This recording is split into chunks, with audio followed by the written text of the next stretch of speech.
Welcome to Astroventure, the DSLR astrophotography channel.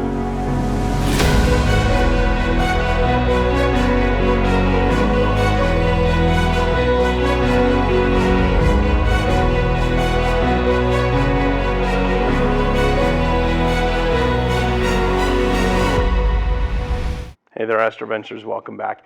If you're new to this astrophotography channel, my name is George, and this is the astrophotography channel for DSLR and mirrorless camera bodies, combined with the lenses we already own, and a simple star tracker like the Skyguider Pro or the Star Adventurer.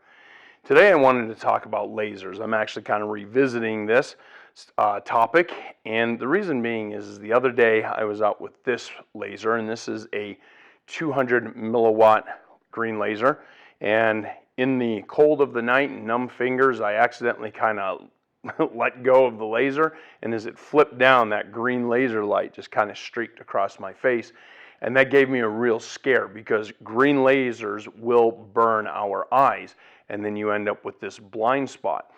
And with that, one, it kind of woke me up to the fact that I need to be more careful, but two, it caused me to do some investigating to find out exactly how dangerous lasers are and what the real risks are. And in my learning, let me share a few things with you. So the way that a laser is supposed to work, and you'll notice this highly accurate drawing, lasers will start off, you have the power at the back, and it fires out an infrared light. The infrared light has to pass through an ND crystal, and the ND crystal, and I'm not going to try and say that name for what ND stands for, but it passes through the ND crystal, and that's where all the voodoo magic happens, and it converts the infrared over to a green laser, and hence we have the magical green laser from the voodoo crystal.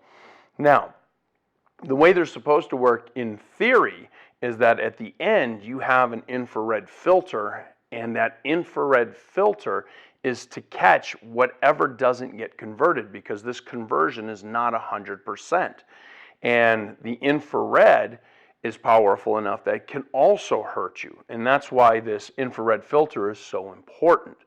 So in doing my research, because these are inexpensive Chinese lasers that you can get off of Amazon or Wish, and what I found from the laser nerds, similar to us astro nerds, what I learned from the laser nerds who have the equipment to do the testing is that these lasers commonly flooded a lot of infrared light out the end, which is supposed to have been filtered. And then in my learning process, I also discovered that some lasers are designated as laser pointers. And what that means is that the green laser output should be between 3 to 5 milliwatts. Reason for that is that if you did accidentally pass the laser over your eye, as I almost did the other day with a stronger laser, at 3 to 5 milliwatts, you have a fast enough reaction time to be able to close your eyes and avoid damage. But consistently, these little 3 to 5 milliwatt pointer lasers were actually over the 5. Therefore, they're really not, within that category of being a pointer that's supposed to be safer. So, doing that research, I consistently found the cheap Chinese lasers are putting out more power than they're supposed to, and they're also flooding out infrared. Both are damaging. Now, that scare of having that laser whip across my face there gave me a real spook. I don't want to lose my eyes. Without my eyes, we're not going to be doing our astrophotography.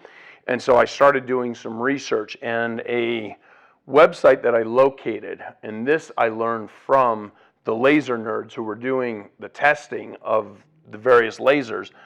Laser glow was commonly a laser that was tested and found to, one, stay within the spec of what the laser was spec'd for. They weren't overpowered. And two, they consistently showed that their infrared filter was working and filtering out all of that extra infrared light.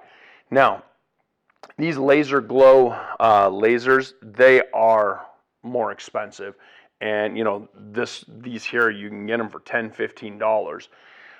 From Laser Glow, looking at something that's equivalent to this 200 milliwatt laser, to the best that I could tell. But looking at that, they have one called the Galileo, and it is a 100% duty cycle, meaning it can run constant. It does operate off of a lithium battery, so it has a more powerful and consistent power supply, clickable on and off. That one at the time of this recording runs for $89. That's the one I'm going to be going with, and yeah, it's quite a bit more, but you know what? You damage your eye, what amount of money wouldn't you pay to be able to recover that? And so I just want to share with you at home, the dangers of these cheap Chinese lasers, and you might want to consider, and I have no affiliation, it was just what I found the people doing the testing with the proper equipment found, was that laser glow was reputable, consistent, and a safer product. So I'll be shopping over at Laser Glow, and in the future you'll see a review on their Laser Glow Galileo. But I don't think I want to play around with my vision so much anymore with these cheap lasers, and I'll be purchasing that Galileo. Well, I hope this, although a boring topic, I hope it's a real good piece of educational safety knowledge that I'm sharing with you today. And if you like the content of what you're seeing here, consider liking, subscribing, and ringing the bell. And we would love to see you join the conversation over at our Facebook group, AstroVenture DSLR. Until next time, I wish you clear skies, uneventful nights.